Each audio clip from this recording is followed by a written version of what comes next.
this wonderful little indie game that made a colorful splash in the game world in 2018 from Nomada Studios, teaming up with illustrator Conrad Rosset leading the beautiful art for the game, and the band Berlinist composing the emotionally impactful yet subtle soundtrack, making this artistic indie an immediate heartstring-pulling recommendation for many people. I've seen a good number of people lately discussing what the story is about in numerous comment sections, and decided to start my new series off looking into this game, as it was the first game on my channel after all. We'll go over the story behind it, some possible references, the music itself, along with my thoughts on the game. So, if you're still with me, then sit back and relax, and let's see what Gris has to offer. As many who have played and looked into the story behind the game, we can be safe to say that the overarching story is of a girl named Gris going through a process of turmoil and struggling with the possible loss of her mother. Aside from the hidden ending, we'll get into that a bit later, another possible link to the protagonist's mother could be the start screen music, as the track's name is Mai. Many could see this as the name May, but in Portuguese this word means mother. While taking a look at the song names, we can see various names that are self-explanatory to what the song is to represent, yet in some various languages, from English to Japanese as well. So I think more could be said on the topic as we flip our points of view and look at things through other filters. The game's foundation is one of art after all, and what better than to include the player's interpretation in a game that already has an attached story from its creators. In the beginning, we see a happy Gris singing in a statue's palm, of whom many assume is to represent her mother. As tragedy strikes, she's seen in distress after losing her voice, which I could interpret as her suddenly no longer being able to express her happiness as it's suddenly ripped from her. The statue that could be seen as her solid foundation, suddenly crumbling around her. The world is quickly falling apart, and her once joyfully colored world becomes a bleak gray wasteland, as many of us have unfortunately felt before.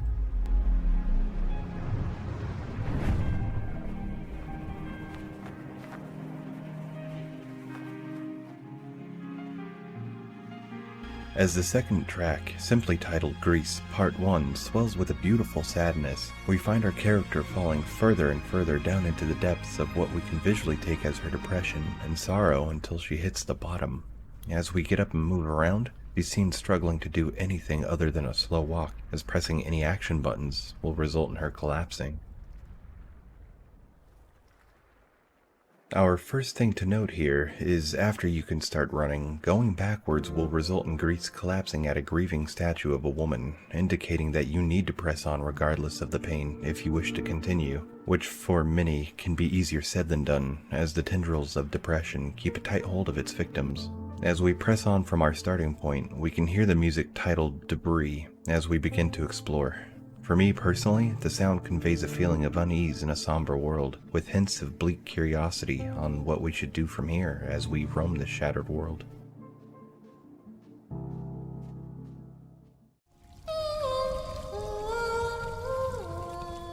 As we ascend over the first broken palm while the song Lift plays, we see splashes of red blot the world.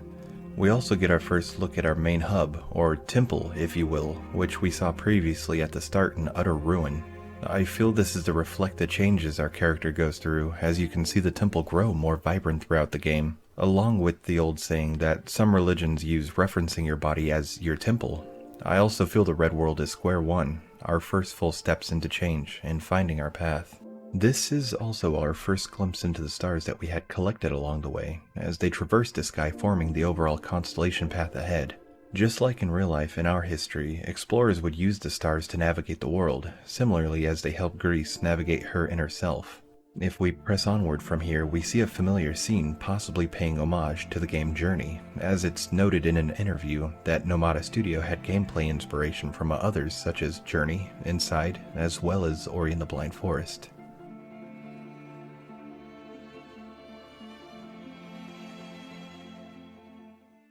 Further on, we reach the game's title card, as the beautiful track Insipid plays, and I've got to say, I'm loving the song names in relation to what's happening in the game. The simplicity of the names, yet the music conveying complex sounds to give off specific feelings to correlate what's going on in the game. But I digress. Once we leap off to continue on our way, we encounter what I call the Red Wind, which most following the main perspective, or achievements, would associate the Red World as anger in the 5 stages of grief. But if we take another look, The color red has a few associations latched onto it, such as love and adventure, or what I felt it represented, danger. As the calm music quickly swells into a sharp organ, the bloody red wind envelops the screen, halting your process, and even pushing you back unless you take shelter in one of the buildings. I personally took this and felt it as a similar internal struggle with my social anxieties, the wind being my anxiety trying to prevent me from leaving the safe confines of my room out into the public, which at times could take hours just to convince myself to go. And I felt her taking shelter in the buildings as my own metaphor of using little crutches I have while in public, such as blankly staring at my phone if I'm in a line, or chewing gum and focusing my attention on a specific item, as if I'm actually reading it just so I can get through the checkout line and back home to my mental safe haven. Over time, I found myself mentally healing while pushing myself to go out in public, and then I made my YouTube channel. Just like Gris learning her new rock ability, I found myself relearning my own mental stability with being open and expressive once again. So now I can just push on through knowing I'll be fine. As the creators mentioned in that previous interview, her dress acts as new tools that represent her own growth within the game and for us players. I feel that makes it relatable in whichever metaphorical manner you can relate it with, making this a more personal game. So, now we've managed to make it through the howling winds and into our inner self as we see the grieving statues carved out of the pillars, but we also see the statues becoming less and less till the middle is just a regular stone column. In the center of it, there are bells hung all around, with a large one directly over a break spot. With each smash of our new tool, the larger bell chimes in with a small rattle, and I feel it showing her being more mentally grounded as she takes her first steps into reflecting, facing her own self while breaking the barriers and plummet into our own depths. Halfway, we land by an even larger bell that gives out a solid ring as we smash in the second barrier, which seems fitting for the last part, as a bell's ring has been symbolized in history as meaning peace and freedom. We descend into darkness and land upon a mirrored image of ourselves. I could take this showing as a visual representation of Gris digging down and reflecting upon her emotions while her current state is filled with misery and depressing statues. Also, as a side note, there are 3 you can break to unlock the anger achievement. I feel this fitting, as many become angry when reflecting back to a time that didn't hold so much misery as most have felt at one point or another. But back to our reflection.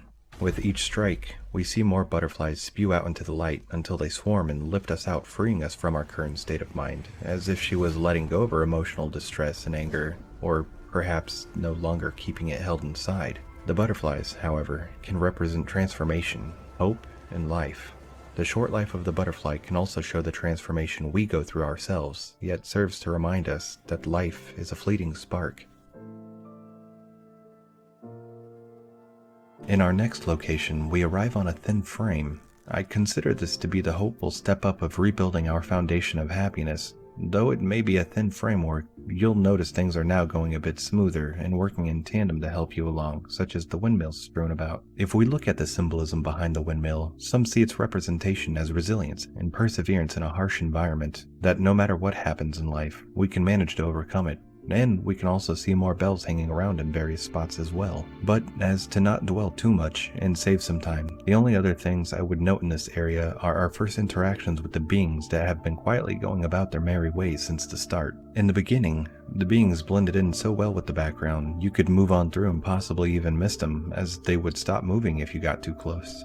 Many people would see these beings as representations of people being around Gris. As you might see, they get bigger and more obvious in the surroundings the further you press on, some helpful, others just there. The main interaction in this area is the one that has the broken boulder. As you crush it, the being leaves and enters an even bigger boulder that was previously blocking your path. I don't have any one specific thing to say on the interaction, as I overthink things and oftentimes give something too many different interpretations, though an easy one for some to point out after we've unlocked the anger trophy would be Gris lashing out at others who are just trying to help. The second thing I'd like to mention are the 2 stone palms, as through the majority of the game we only see one extended palm when advancing through the story. I see them as a calming touch as to comfort Gris, which fits right into our next world as things begin to get peaceful in.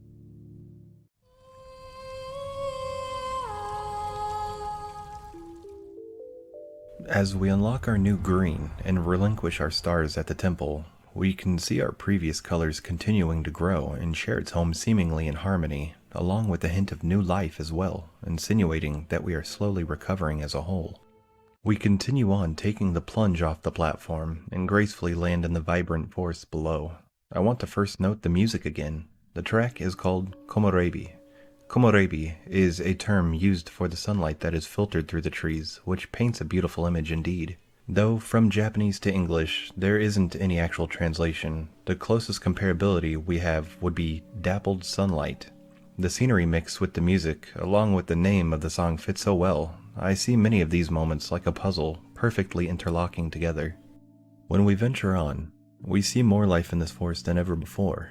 Not just rocky figures autonomously working away as we saw previously in the Red World, but more naturally fitting to its area, like an actual forest. For most following the main narrative, this area along with the events ahead with the forest friend would represent bargaining. If you would humor me and allow me to strip a layer off, I would like to tease the notion that this could be more than just bargaining. If we take a look at the color green, it has a handful of symbolic meanings such as new beginnings, growth, tranquility, and is often associated with, you guessed it, nature. Further in, we encounter our little forest friend. They seem to be crying and shy of us at first, though their curiosity of us is too much as they follow along from the foreground from time to time, up until we crash down from a platform upon a tree where an apple is knocked to the ground, instigating our shy acquaintance to show themselves for the food. This whole sequence for giving and taking with the forest friend is the primary catalyst for others seeing this as bargaining, and it very much could be so. However, from my perspective, our little friend seems to trust us more and more, as we've helped with the apple, and they continue to build trust as we find more apples to give them, and in return, they help open new areas for us until they've seemingly disappeared. The easygoing pace of the light puzzle platforming mechanics, along with the music and imagery, is really quite relaxing, and I feel this is our protagonist's recovery phase, after seemingly breaking free from her inner emotions, or anger. The ever-shifting tree showing that even with her new ability to be more grounded, her footing is still unstable. It's not until we enter this cavernous area in search of the star piece we need that we see our forest friend was in need of help to return home, possibly going through their own issues similar to our own. A friend that understands your pain, and you both rely on each other to keep pushing on. And it seems as though our forest friend has healed and able to be happy once more amongst their friends. Though, as the others give you a welcoming wave, I'd like to point out that they have varying shapes and sizes, but they all tend to repeat. The only unique ones around are you and your forest friend. Possibly a statement that even though you may be different due to your past or present issues, others can be welcoming and accepting of you regardless. A sort of understanding that you don't have to be alone when you're going through the tumultuous waves of emotion if you're able to spare a little trust.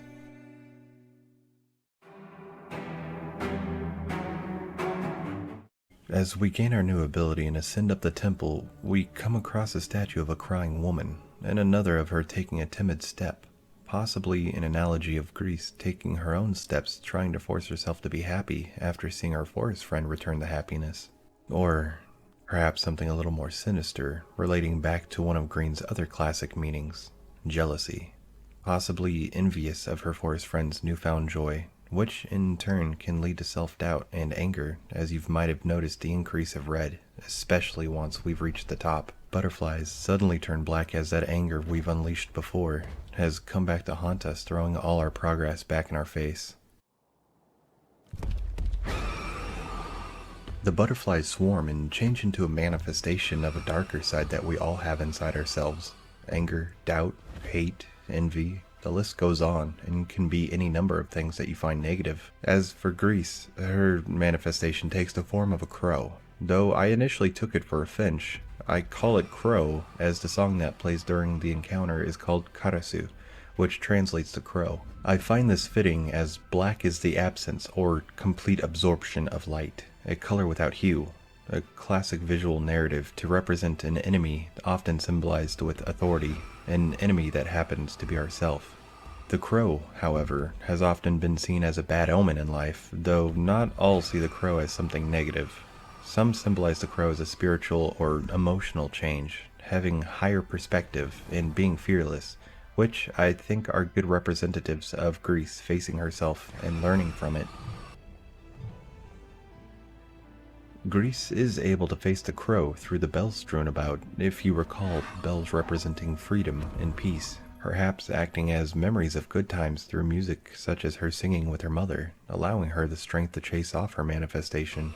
I feel the best visual of the battle is once the crow is dissipating. For a short moment you can see the face of Gris appear over the crow's own before ultimately subsiding, as if to subtly show the strenuous battle was truly against yourself. As the moment is quick enough, you could miss it entirely.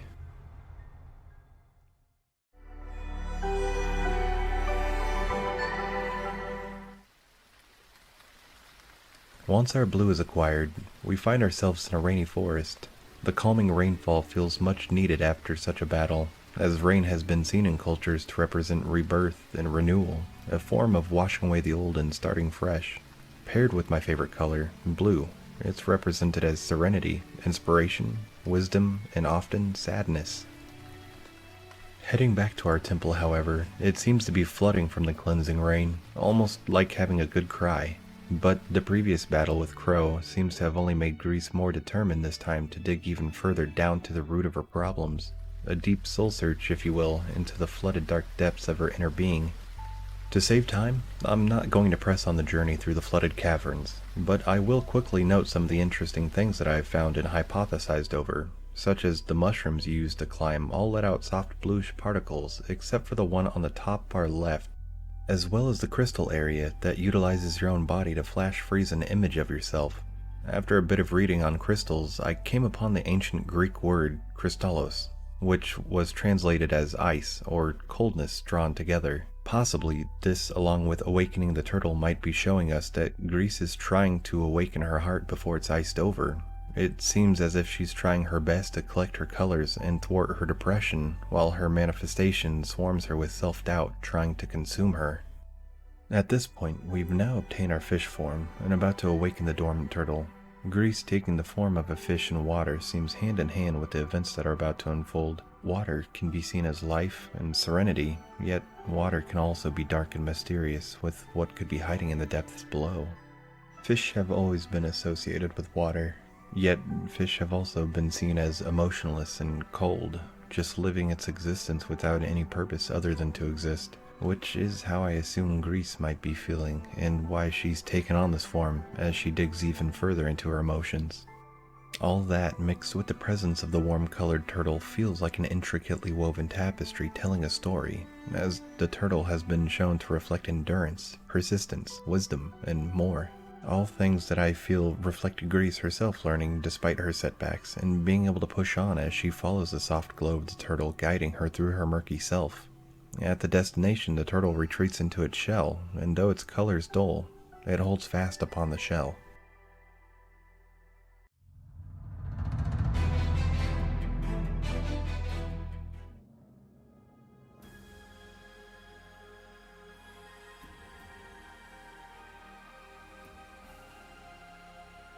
While the fittingly titled song Sparks plays, we witness the explosion of stars and the moon cascading light upon the transformed world of her inner self. Gris, now ready to try for a second attempt for acceptance and happiness, fails to sing under the light of the full yellow moon, hearkening back to a memory that we'll get into soon, as it seems some of her happiest memories were under a starry night sky. Yellow has many meanings. For this though, I feel the most befitting are happiness, clarity, and enlightenment. However, yellow can also be shown as cowardice and deceit. As you may see, Gris wasn't actually ready for acceptance just yet, as her manifestation swarms the statue far more aggressively than before, once again ready to pull her back into a relapsed state. Though, Gris has learned from her previous experiences and is much more prepared. She knowingly went into her darkest depths in an attempt to change this vicious cycle that many tend to repeat, being unable to change. Her haunting manifestation becomes the crow once more to take pursuit, yet changes as Gris does once they enter the water, this time taking a much more powerful form while the song Unagi plays, perfectly matched as it translates to eel. The eel has been seen as a sign of danger and betrayal, especially known for its mastery of patience. The eel seems to take chase calmly with graceful ease as it attempts to overtake Gris, yet even this far down, we can still see rays of light signifying our hope that Gris might make it out. That is, until she's in complete and utter darkness of her own doubts. Eventually, the small guiding lights help her pull through, and she seems to be safe and free. Unfortunately, the ever-patient eel writhes from below, once more ready to consume the progress Gris has made. It seems inescapable, as there are no bells here, as if she's having a panic attack with nothing to console her while she's fleeing from the ever-looming threat of her destructive eel. That is, until her turtle completely obliterates the powerful eel, as we see its beautiful red shines like never before. Unlike the red wind that surrounded us in the beginning, this red feels more like a comforting love. I heavily feel this turtle is to represent Gris learning to love herself again. Having been able to awaken her dormant crystal heart, she has summoned a powerful emotion in doing so, and with this task being successful, she is now ready to face herself completely.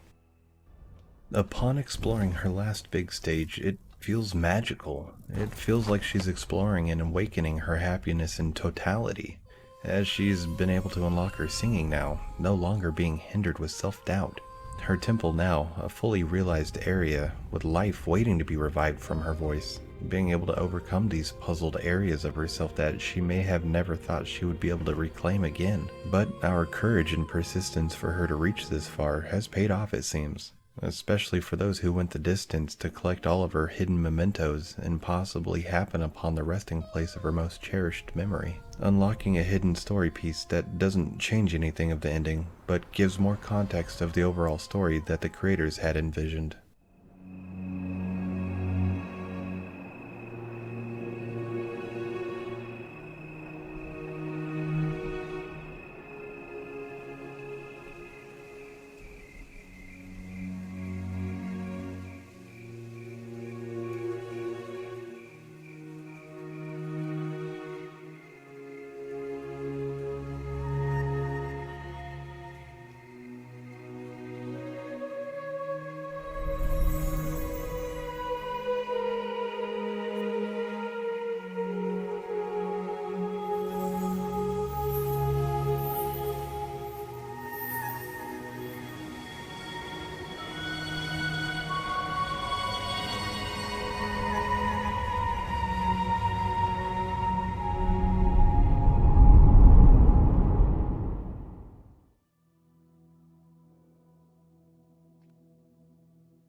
Though it feels as if we've reached the end, there is one final encounter we must face. Gris is now fully able to face herself. It looks frightening, an overwhelmingly large and daunting task to undertake, but after everything we've been through, we know we're ready.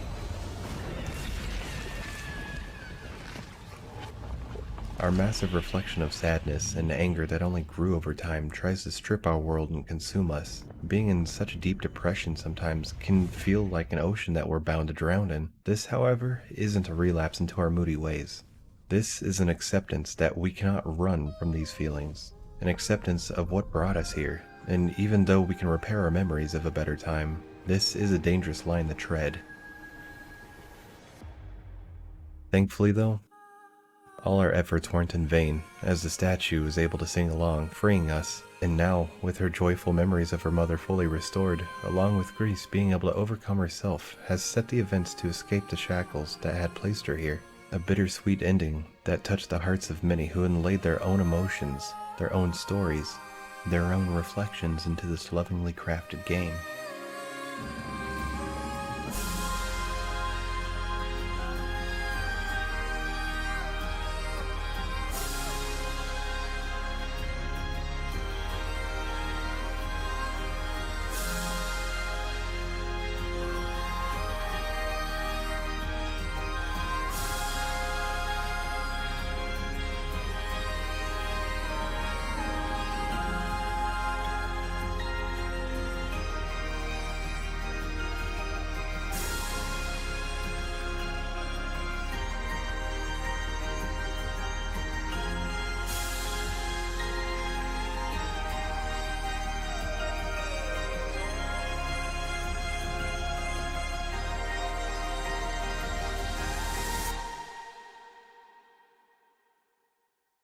I feel Gris is a wonderfully tailored story. one that allows us to empathize with her, as many of us have been there, many who have felt the suffocating mess that emotions can be, along with the struggle that ensues of clawing your way out of a mental grave, looking up and seeing the light, seeing the people who walk by, happy within their own worlds, and us desperately wanting to be one of them. I've been there. I've been to depths so unbelievably far down, I just accepted it as my fate, constantly fighting with my own manifestations, but here I am. It took me a very, very long time to traverse these emotions, to accept myself and, well, love me and who I've become as a person. I consider myself very lucky to have been able to escape the clutches of such a deep depression. Though I still do struggle from time to time, I'm constantly reminding myself of how fortunate I am. I believe this is why the creators made unlocking that hidden memory so much more difficult than it needed to be, because this game is an artistic piece, allowing you to interpret the story however you want, to relate with the story however you choose to, and if you want to see the creator's perspective, you can.